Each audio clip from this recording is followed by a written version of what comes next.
Are we doing the right things? Are we doing them the right way? Are we getting them done well? And are we getting the benefits or the value? Right?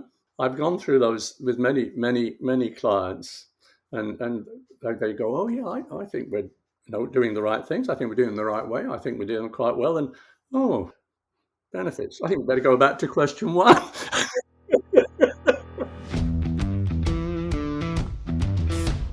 Technology is transforming how we think, how we lead, and how we win. From InterVision, this is Status Go, the show helping IT leaders move beyond the status quo, master their craft, and propel their IT vision. It is reported that between 70 and 90% of digital transformation projects fail. If that stat sounds familiar, it should be. IT projects have been failing at about that same rate for decades, probably since we started having technology projects in the first place.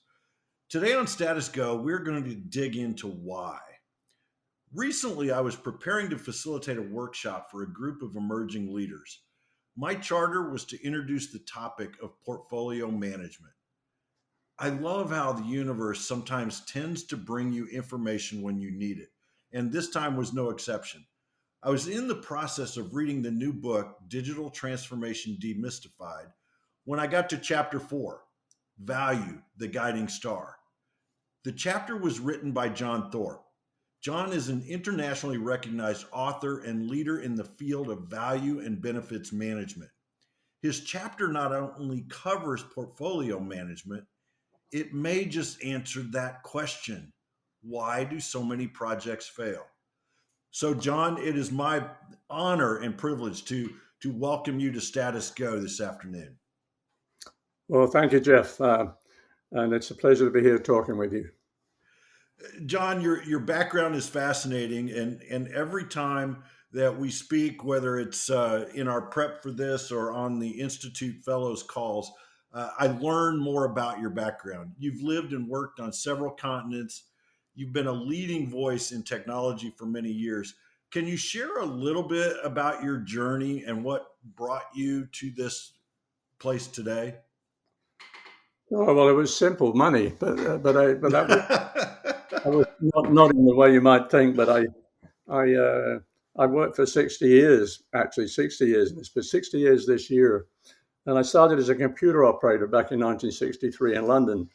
And I took that job because it paid twice as much as the other two jobs I was offered. I had no idea what a computer was. I was interviewed. I passed an aptitude. I flew through an aptitude test. I loved aptitude tests. They were like playing games to me. And I was interviewed by three guys. I had no idea what the job I was interviewing for, but I said, "Well, I've applied. I've taken actually another job. I got to know by the end of the week if you're giving me a job." So they sent me a telegram. That was the days, and I took the job. When I walked in the first day, they said, "Well, the computer's in here," and I didn't know what the computer was, but apparently I was operating it. And so I started operating it, and then I learned. Then I thought, how does this thing work? And I taught myself how it worked, and the rest is history. But I should tell you, it was a 4K computer, a 4K IBM 1401, with no storage. Had tape lines. It had tape drives and card readers and card punches. I was the operating system. There was no operating system. So I actually had to spend time with the users, asking, why are you doing this? So I sort of started focusing on value right on, and so I had I loved the technology. It was mental jogging to me. Yeah. But actually understanding the value they wanted was what drove me. And over the years, living in several countries, working in a lot more, my focus has been on helping clients to actually get value from their use of information technology. And in most cases, I've discovered that I almost invariably discover is what they think they need is what they wanted isn't what they needed. Mm-hmm. And so I had to help them get clarity on that. And they had to think about how exactly you're going to use this. So you want this technology. Why do you want it? How are you going to use it? Do you understand the business changes you have to make if it's going to work? And do you recognize that you have to own this, not just toss it over the line to the IT guys? I've had executives throw me out, say, "No, you're an IT guy. Why are you asking me these questions?" Well, that's when I know they're not a client, right? Yeah. Well, that's how I got here, and it's been a fascinating journey.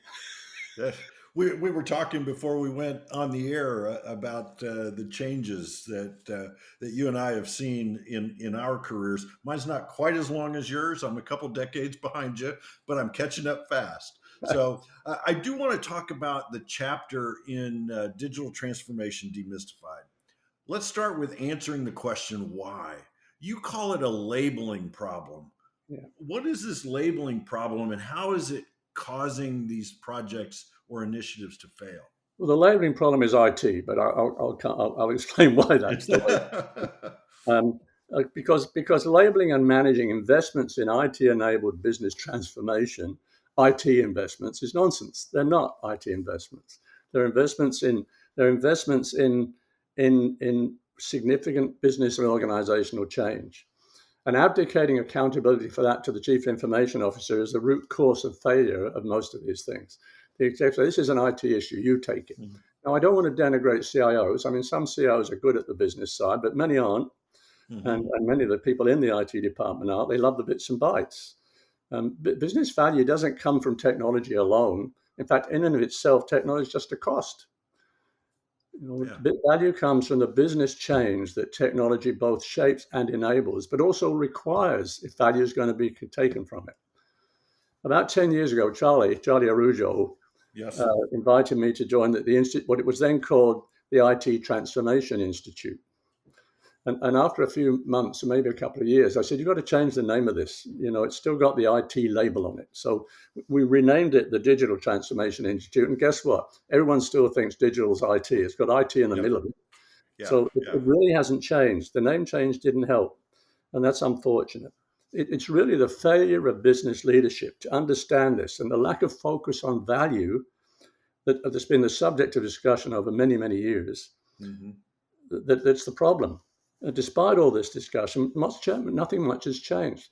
There's an unwillingness of the business leaders, those who are ultimately accountable for value, to get engaged in and take ownership of this transformation, preferring to abdicate their accountabilities, I've said before. There's a failure to actively involve the stakeholders affected by the change. We just do it to them. And if you don't involve the stakeholders and you don't get their understanding and buy-in, failure is pretty much a foregone conclusion. And that's been my mantra for years. But now we have a very intelligent workforce. We have a lot of Mhm. unnecessary managers, and business leaders is so far away from the front line they don't know what's going on. Yeah. So Yeah. the model's almost backwards, right? We've got to flip it. But the result of this is a lack of rigor in the front end investment decision of what is, and then there's what is universally almost a totally ineffective business case process. Well, and we're going to dive into to that here in a minute as well. But you mentioned the V word, value, and I think you even use this line in the book, if I recall. Isn't value somewhat like beauty? It's in the eyes of the beholder. So, how do you help the executives define value for their organization? Well, because they're one of the beholders. Ultimately, certainly in the private sector, well, maybe it's not ultimately, and I'll correct that in a minute, but when you produce a product, ultimately the customer determines the value.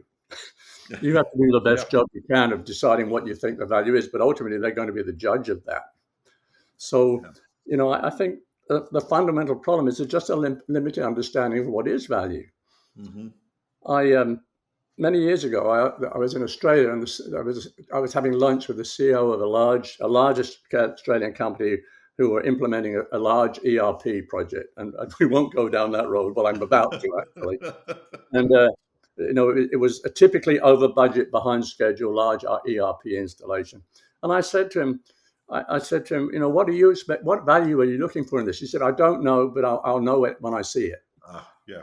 And I said, well, if I were you, I'd be polishing off your CV. And sure Uh-huh. enough, it was gone in a year, as was the ERP project. Oh, wow. Wow. You've got to, if you don't understand at the front end why you're trying to do this, and you don't put enough thought and effort into it and understand how you're going to measure it, it's going to fail. And in Yeah. fact, that you talk about the failure of technology projects, the rate is even higher for digital transformation initiatives. If you look at it, it's Yeah. gone up. Okay, because they're even more complicated. And the problem is that strategies to create and sustain value are poorly defined and even more poorly communicated. And I find it ironic that executives who can't actually define what the value is express frustration when they don't get it. Yeah. And as you say, it's in the eye of the beholder. In the past, the focus has largely been on shareholders for the last few decades, and they don't have a very long-term view. No. Maybe shareholders, as they were originally meant to be, it was the poor guys who could put a few bucks in and make some money. And now they're large shareholders who just want to get in, cash in, and get out. So they don't have a long-term view. However, in the evolving digital world, there are many types of value. It can be functional value, monetary value, environmental, social, psychological value, and a broad range of the holders, in this case, stakeholders. Yeah. Some of this is being driven primarily out of the European Union now, because they have this ESG framework where you say you've now got to look beyond the business to the environment and society and governance. And it's a bit of a broad definition, but it really is encompassing what we need to start thinking about. Yeah. And some organizations are doing that, but the extent to which it's token and the extent to which it's real, I'm not sure. Okay. Right. And as described by the title of the book, unless you have a clear understanding of what constitutes value for your organization, any road will get you there. Right? Yeah. We used to use, what's the name, Alice in Wonderland and the rabbit. If you don't know where you're going, any road will get you there, right? Yeah. And if you look at the Standish group, I don't know if they still do these surveys, but they did these surveys for years on the failure rate of IT projects.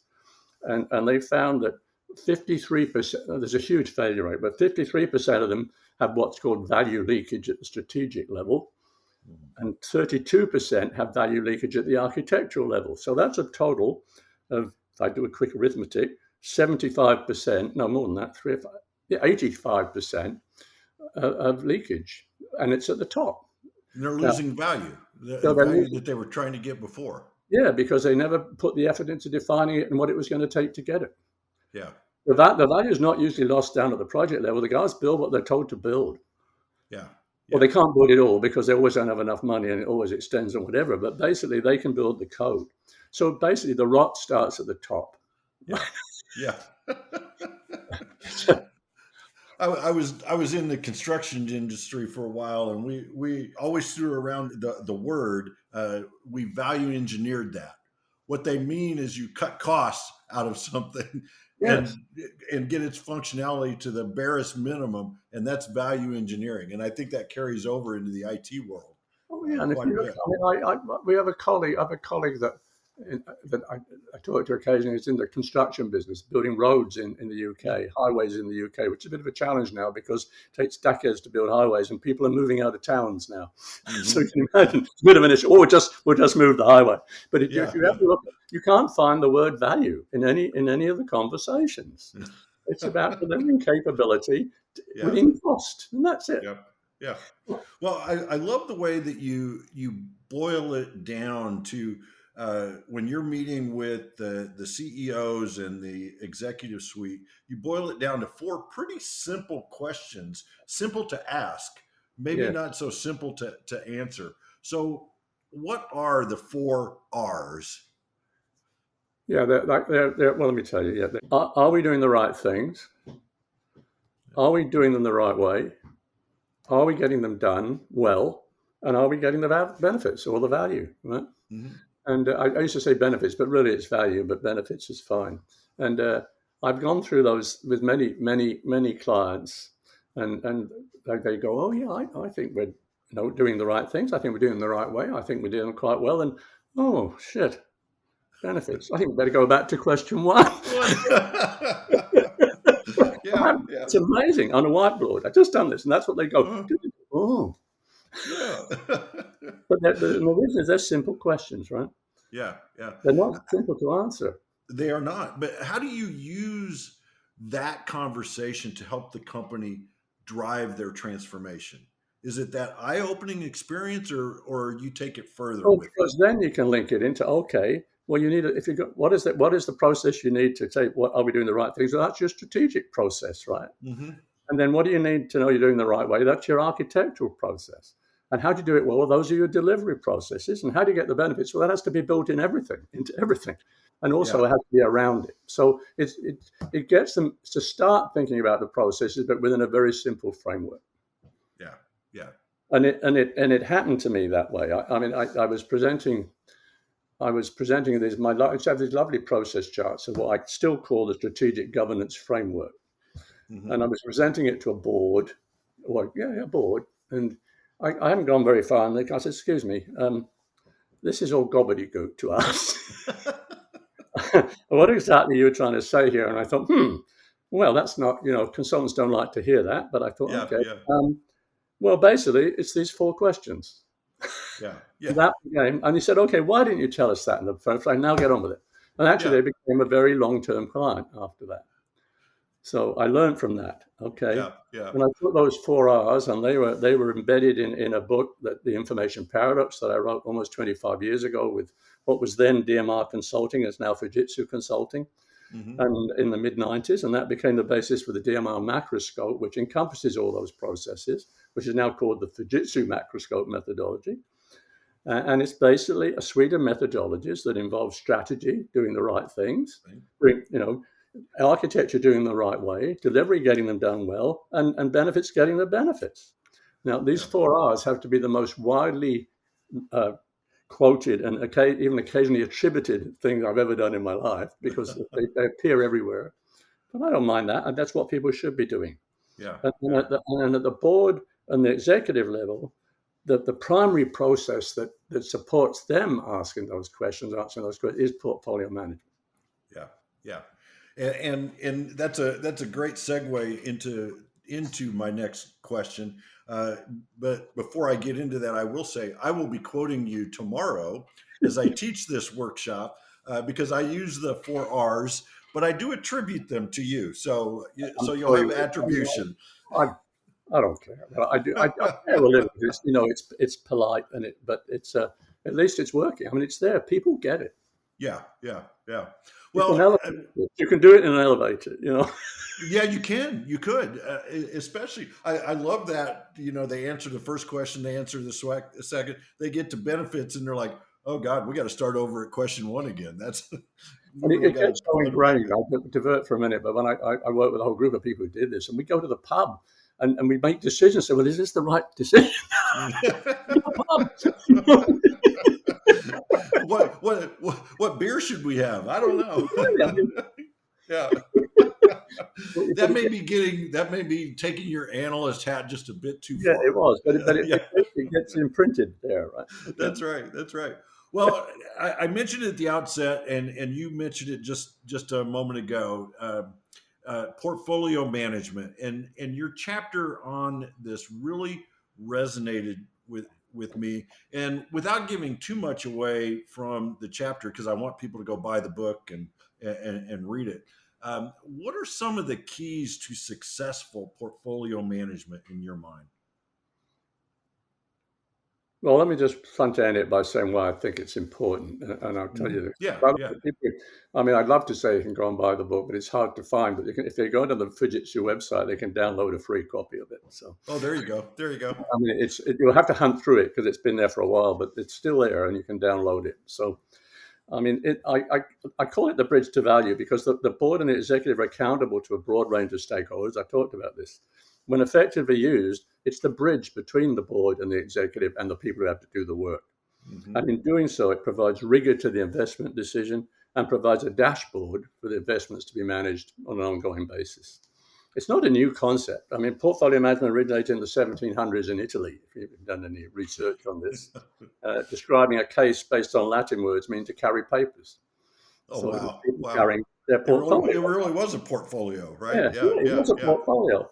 And since then, the use has been extended to describe categorizing almost anything we do. I mean, we all have a portfolio of investments. We're used to that, right? Yes, Well, yes. what if the executive has to have that mindset about their technology-enabled investments? They have to treat them just the same way. In fact, it's even more important Yeah. because you're putting your company on the line, right? And in the context of value, its use here is it's in describing and categorizing and evaluating investments in digitally enabled change.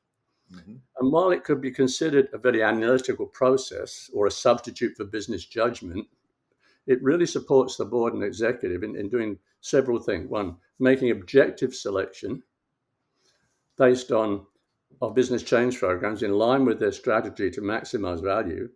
and proactively monitoring and adjusting that portfolio and the resulting assets through the full life cycle. Yeah. Now, that's very hard to get them to do, by the way. Uh-huh. They rarely even celebrate. They rarely even go back and look at the business case, let alone manage it for the next 5 years. Right. In Right. fact, the value doesn't start to come till you've implemented it and the project in theory has ended. Yeah. That's Yeah. when we move on to the next thing. So it's nonsense. You know, Yeah. there's factors to be considered in managing it. You've got to manage risk. Mhm. So you've got to manage risk by diversifying the portfolio and improving its risk profile. It's okay to take risk, but it must be a large benefit that's going to come with that risk. And you Yes. better understand the risk and the metrics that telling you whether that risk is becoming an unacceptable level of risk. And first thing you want to do is kind of eliminate the risk by taking action. If you can't eliminate it, you've got to monitor it. You've got to manage program interdependencies. I mean, how many programs are going on in organizations that are doing the same thing? Right. Right. Right. But differently. Yeah. You know? Even at smaller organizations that Yes, happens. yes. Oh, yeah. Small organizations, and probably even more so sometimes. But Mhm. so you can manage those independencies so that programs leverage each other rather than competing for resources. Yeah.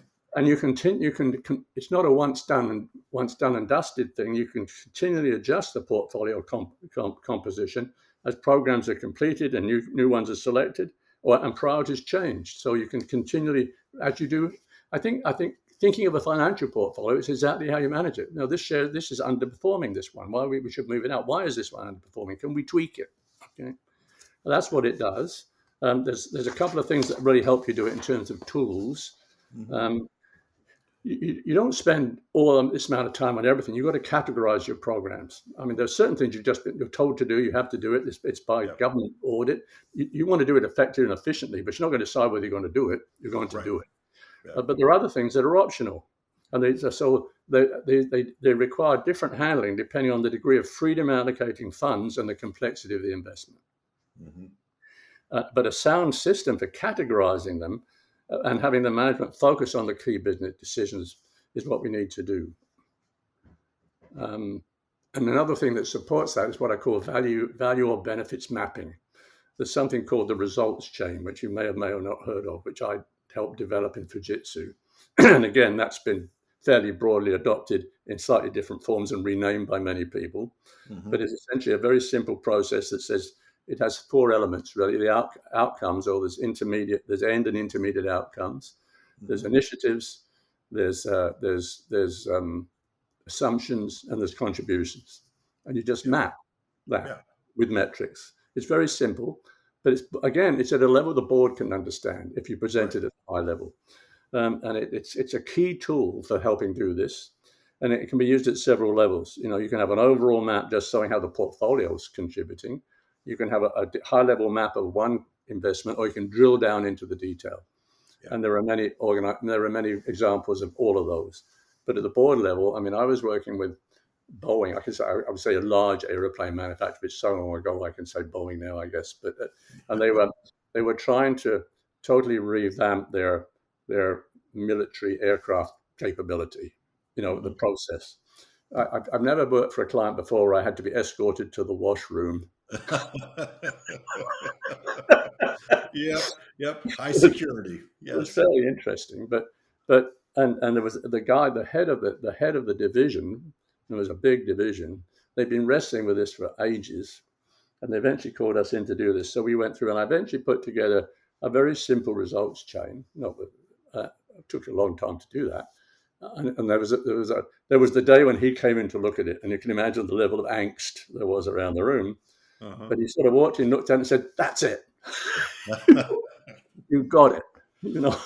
Yeah. Yeah. Um, but so it's getting clarity at the senior level of what you're trying to do. Yeah. Yeah. And in fact, that whole episode came out because we were told the executive we were writing about. Said, oh no, he said we were just having a chat on an aeroplane.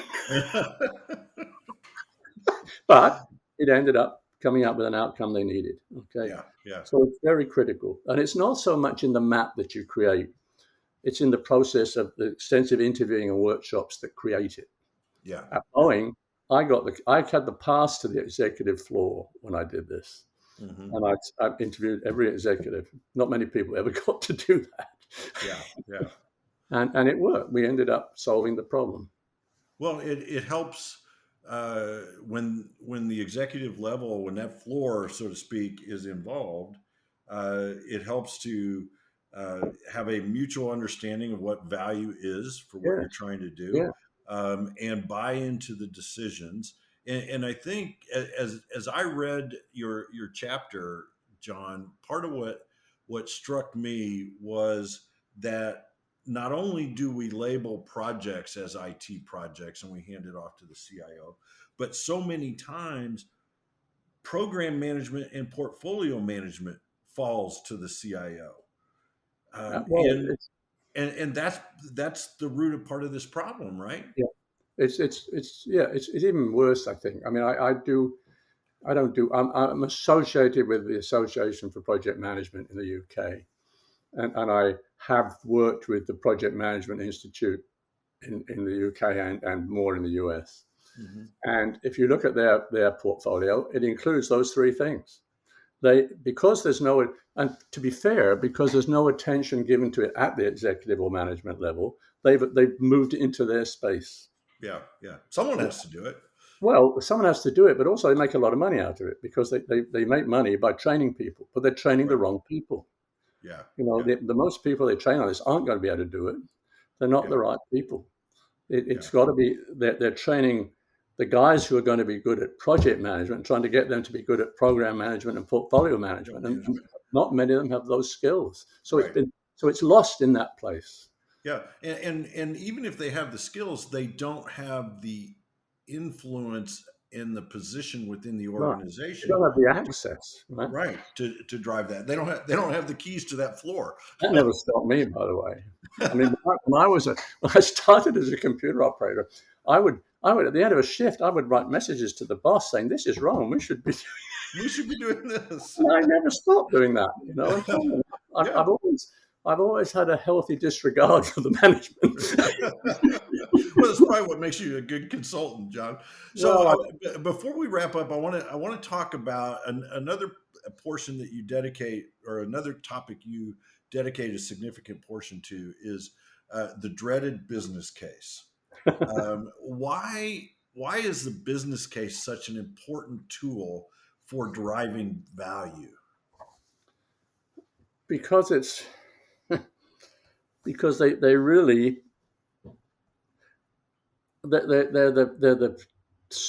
they force you to come up with the answers to the questions I've just promoted. You know, give a clear definition of the outcomes you're expecting. Does force you to define how are you going to achieve these? How are you going to measure them? It makes you go through the rigor of documenting the things we've just talked about. Yeah.